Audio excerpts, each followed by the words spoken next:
Hello বন্ধুরা, good morning back to my channel.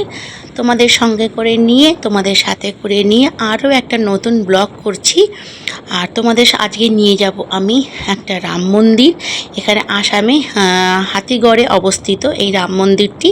তোমরা তো রাম ঠাকুরের নাম শুনেইছো। সেই রাম ঠাকুরের এটা তোমাদের আগেও একটা ব্লগ দিয়েছিলাম রাম মন্দিরে, যেখানে সিঁদুর গাছ ছিল।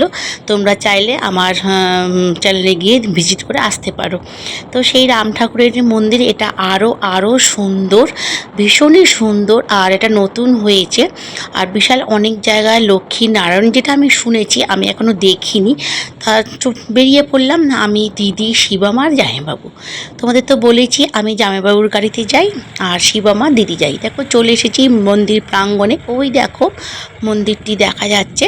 তা মন্দিরটি এখানে বাইরে আমরা গাড়ি পার্ক করব। আর দেখো ওই যে যাচ্ছে আমার দিদি আর শিবা, আমার পেছনে আমি আর জামাইবাবু, বুঝতেই পারছো। এই দেখো তোমাদেরকে আমি হাই করছি ওখান থেকে। চলে গেলাম। তো এখানে আমরা এখানে অনেক ভিডিও শ্যুট করেছিলাম। আর এখানে জানো তো আমি ভয়েস অ্যাড করছি একটাই কারণ, মন্দির প্রাঙ্গণ, এখানে কথা বলা বারণ ছিল আর ভিতরে গান বাজছিল, তাই জন্য সেগুলো মিউট রেখে আমি আমার ভয়েসটাকে অ্যাড করে দিলাম। তা দেখো তোমাদের বাইরে থেকে দেখাচ্ছি কত সুন্দর, বলো বন্ধুরা। তা তোমাদের কেমন লাগছে? অবশ্যই তোমাদের খুব খুব ভালো লাগছে। তোমরা কেমন আছো? অবশ্যই তোমরা খুবই ভালো আছো, আর আমিও এখন ভালো আছি। আর তোমাদের যদি ভিডিওটা কোথাও ভালো লেগে থাকে, একটা লাইক, ছোট্ট করে মিষ্টি করে একটা কমেন্টস, আর সাবস্ক্রাইব করে পাশে থেকো আমার, আর শেয়ার তো অবশ্যই করো। তো দেখো মন্দিরের ভেতরের কারুকার্যটা এত সুন্দর। আর তোমরা তো সকলেই জানো যে মন্দির প্রাঙ্গণে ভিডিও মানে কথা বলা বারণ, তাই আমরা চুপচাপ করে ছিলাম। আর আমি আমার যেটা কাজ, ছবিগুলো তো আমাকে পাঠাবি, সেটা আমরা করে নিই, আমরা ভিডিও করা। আর আমার জামাইবাবু মন্দিরটা 3বার পাক খেয়েছিল। তোমরা সকলেই জানো যে মন্দির গেলে মন্দিরে 3বার, 5বার, 7বার ঘুরতে হয়। তা আমি আর শিবমও ঘুরেছিলাম, দিদি তো পারবে না, দিদি তো অপারেশন, তোমরা জানো। আর দেখো ওপরের কারুকার্যটা ঠাকুরের কত সুন্দর না বন্ধুরা। আর আসামে ঠাকুরগুলির মন্দিরগুলো আরও ভীষণই সুন্দর। আর দেখো এখানে রাম ঠাকুরের শ্রীচরণ রাখা ছিল। আর এই দেখো রাম ঠাকুরের। আর দেখো চলে এলাম, এখানে একটা সরস্বতী ছিল, এটাও পাথরের মূর্তি ছিল তৈরি। তা সেটাও আমি ভিডিও বানিয়ে নিলাম। তোমাদের তোর সঙ্গে সবটাই তো শেয়ার করতে হবে বলো, তো সবটাই আমি শেয়ার করলাম। আর দেখো কি ভীষণ নিখুঁতভাবে এখানে হাতের কারুকার্য করে রং করা ছিল। আরে দেখো বেরিয়ে পড়লাম এই মন্দির থেকে। আর তোমরা তো বুঝতেই পারছো যে আমি হয়তো কোট পরে আছি, স্টল নিয়েছি। হ্যাঁ, এখানে ঠান্ডা, তোমাদের তো বলেইছি যে এখানে ঠান্ডা। আমাদের কলকাতার মতন এখানে গরম, হ্যাঁ এখানে তো গরম নেই। কলকাতায় যে আমাদের ভীষণ আগুন দহ, একদম শরীর জ্বালাপোড়া করে, সেটা কিন্তু এই গরম কিন্তু এখানে নেই। এখানে 12 মাসই ঠান্ডা। তো বললো পাশে একটা লক্ষ্মীনারায়ণের মূর্তি আছে। তো এখানে না খুব জোরে জোরে গান বাজছিল, তো এখানেও আমি মিউট করে দিলাম। আর দেখো ছোটো ছোটো ফুলের এটা ছোট্ট মতনই বাগানটা, কিন্তু ভীষণ সুন্দর ছিল। আমার তো খুবই ভালো লেগেছে বন্ধুরা। নতুন জায়গা গেলে কার না ভালো লাগে বলো। আর নতুন রাম ঠাকুরের মন্দির তোমাদের সঙ্গে শেয়ার করছি আমি।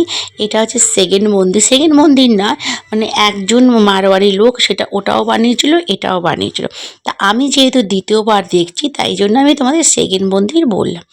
আর দেখো এখানে নারায়ণ আর তোমার লক্ষ্মী যে আমাদের আছে না, আমরা দেখেছি সর্পের ওপরে, পদ্মের ওপরে নারায়ণ শুয়ে থাকে। এই যে দেখো এখানে লাইটিং চলছিল, দেখো লাইটিং হচ্ছিল, কিন্তু সন্ধে হয়ে এসেছিল। সন্ধে না, আভা মতন, তাই লাইটগুলো জ্বলছিল, ভালোই লাগছিলো। এই দেখো তোমরা বুঝতে পারছো লাইটিং হচ্ছে। আর যেমন তো এই চারদিকটা জল থাকে, শিবম বলছিল। তো সেই জলটা এখন, এই দেখো ফোয়ারাটা এখন ছাড়েনি, এই যে ফোয়ারাটা ছাড়েনি, বলছে এখন নাকি এটা ছাড়ে না, যখন নাকি ওর উৎসব চলে তখন ছাড়ে। এখন অফ রেখেছে। আর 2 বোনে বেরিয়ে পড়লাম। এই যে দেখো 2 বোনেই বেরিয়ে পড়েছি। আমার দিদি এত কটা শাল নিয়েছে, ওর ঠান্ডা কম, ও গায়ে দেয়নি।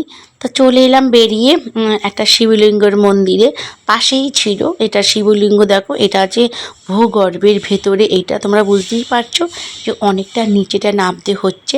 এটা হচ্ছে ভূগর্ভের মধ্যে শিবলিঙ্গ, রাম ঠাকুরের মন্দির। আর এই ভূগর্ভের মধ্যে শিব ঠাকুর। এই ভূগর্ভে শিব ঠাকুর তোমরা কে কে দেখেছো অন্য কোথাও, আসামে বলিনি, নিশ্চয়ই অন্য কোথাও। দেখো তোমাদের চারপাশটা ঘুরিয়ে দেখাচ্ছি যে শিবলিঙ্গটা কিন্তু ভূগর্ভে অবস্থিত। তা এইখানে একজন নেমে পুজো করছিল, আর আমরা চারদিক ঘুরছিলাম বলে বন্ধুরা আমি না নিচে আর নামিনি, জানো তো। আমি ওই চারপাশটা দিয়েই ভিডিওটা বানিয়ে নিলাম। এই দেখো সিঁড়ি দিয়ে এই নিচেটা নেমে বাবার মাথায় জল ঢালার ব্যবস্থা আছে। হ্যাঁ, এই মন্দিরটাও ভীষণ সুন্দর। তা তোমরা একটা হর হর মহাদেব বা জয় শ্রীকৃষ্ণা বলে একটা কমেন্টস করলেই হবে। আর দেখো চলে এলাম গো ভবন। এ দেখো জয় শ্রীরাম।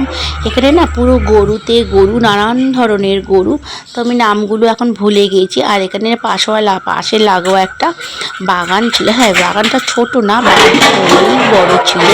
তো সেই বাগানেও একটু ঘুরে নিলাম। এ দেখো এটাও না জলের ফোয়ারা থাকে, তো এখন ছাড়ে না, ওই বললাম তোমাদের উৎসবে ছাড়ে। আর আমার জামাইবাবু দেখো ভিডিও করছিলাম, আমার জামাইবাবু একটু দাঁড়িয়ে পড়লো যে ভিডিও করছি দেখে। আমি না জামাইবাবুর সঙ্গে ভীষণ মজা করি, ভালো লাগে জামাইবাবুর সঙ্গে একটু মজা হাসি ঠাট্টা করতে। তো সবাই তো একটু ভালো থাকতে চায়, একটু হাসি মজা নিয়ে জীবনটা কাটাতে চায়, তাই না? মানুষের বেঁচে থাকার জন্য একটা মাধ্যম চাই, বলো বন্ধুরা। সেই মাধ্যমটা হচ্ছে আমার এই ভিডিও। হ্যাঁ, ভিউ পাই বা না পাই, টাকা পাই বা না পাই, আই ডোন্ট কেয়ার, আমার কোনো কিছুই যায় আসে না। হ্যাঁ, তোমরা যদি ভিডিওটা দেখো তবে একটু মনে আনন্দ লাগে, ভালো লাগে। আমারও সময়টা কেটে যায় ভিডিও করে, আর নিজের মনে আনন্দে থাকি, ভালো থাকি। এই ভিডিও করার মাধ্যম হচ্ছে আমার একটাই, নিজেকে ভালো রাখার। নিজেকে ভালো রাখলে দেখবে তোমার চারপাশটা, তোমার পৃথিবীটাই সুন্দর হয়ে গেছে। আর যদি তুমি না নিজেকে ভালো রাখো বন্ধুরা, তোমার কিন্তু যতই তুমি দামি শাড়ি গয়না পরো, দামি খাবার খাও বা দামি জায়গায় ঘুরতে যাও, তোমার কিন্তু কিছুই ভালো লাগবে না। তো অবশ্যই হচ্ছে নিজেকে ভালো রাখা। তো আমি নিজেকে ভালো রাখার মূল মন্ত্রটা শিখে গেছি যে নিজেকে কিভাবে ভালো রাখা যায়। হ্যাঁ, মানুষের মনে তো কষ্ট আছে, আমার যেরকম স্বামী নেই সেই কষ্টটা কোনো কিছুতেই কমানো যাবে না, কিন্তু সেটা পৃথিবীকে তো জানিয়ে দরকার নেই, বলো। পৃথিবী তো আমার ঠেকা নেয়নি যে আমার দুঃখে সামিল হবে, আমার সুখে সামিল হবে। তাই আমি আমাকে ভালো রাখার এইটা উপায়, আমার এটা মাধ্যম ভিডিও করা, নিজেকে ভালো রাখার মাধ্যম। তোমার কিন্তু কেউ তোমাকে ভালো একটু সহানুভূতি দেখাতেও আসবে না, আহা উহু করবে, সেটা নিয়ে পরে তোমাকে মজা করবে।